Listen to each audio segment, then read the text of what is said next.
Hello, welcome to another episode of the Talking Globe News. I'm your host, Globeski, and today's topic is Taiwan's elections. Last Saturday, the Taiwanese presidential elections were held. Incumbent Vice President Lai Ching-te won with about 40% of the vote, representing the Democratic People's Party, the DPP. Right after him are Hou Yui of the Kuomintang with 33% and Ko Wen-je of the TPP, Taiwan People's Party, with 26%. A prominent issue leading up to the elections is the country's relations with China. The threat of conflict between the two nations led to the elections being described as a choice between war and peace.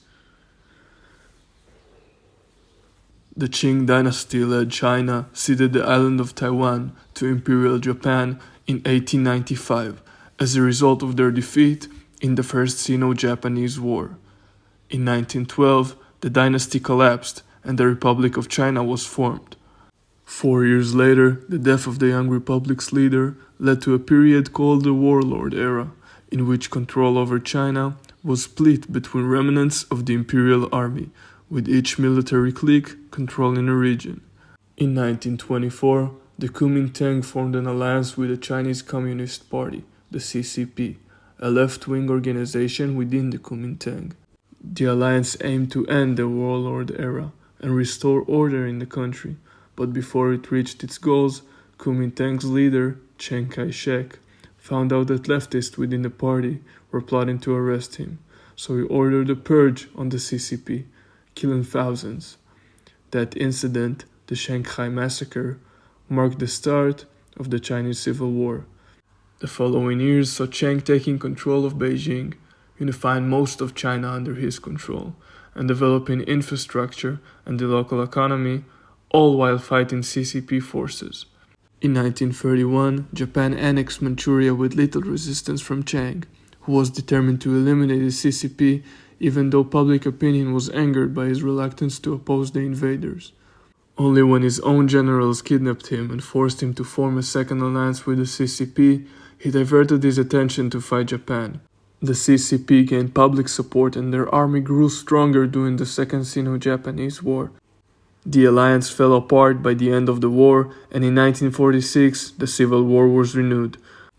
By 1949, the CCP controlled mainland China and founded the People's Republic of China, the PRC. The losing KMT retreated to Taiwan, where they imposed martial law until 1997, suppressing political opposition. The country was democratized, and the first democratic elections were held in 1996. Both the KMT and the PRC seek to reunify China and Taiwan, but each sees itself as the sole legitimate representative of such state. Both sides agree there's only one China, and this common ground has made the KMT the more pro-China party in Taiwan, despite their history. This view, called the 1992 Consensus, has allowed the two countries to establish some degree of diplomatic and economic relations. The DPP is considered the more pro-independence party, and when their candidate Tsai Ing-wen was elected president in 2016, relations with China deteriorated. Tsai rejected the 1992 Consensus and argued that Taiwan was already an independent country. Initially, China responded by suspending communications with Taiwan, but in the last few years, it got more aggressive and started performing military drills in Taiwan's territorial waters and airspace, the last of them being on Wednesday night as a response to the election's results. President-elect Lai shares his views with his boss and argues that Taiwan is a sovereign country, but his party favors maintaining the status quo, and so is the public. Opinion polls show that most of the public sees itself as Taiwanese. Still, 88% of them support the status quo for now. This can be explained by the high degree of sovereignty Taiwan already possesses and the threat of Chinese aggression. Taiwan is free and democratic. An independence declaration won't change much in that regard, but might lead to the country's demise.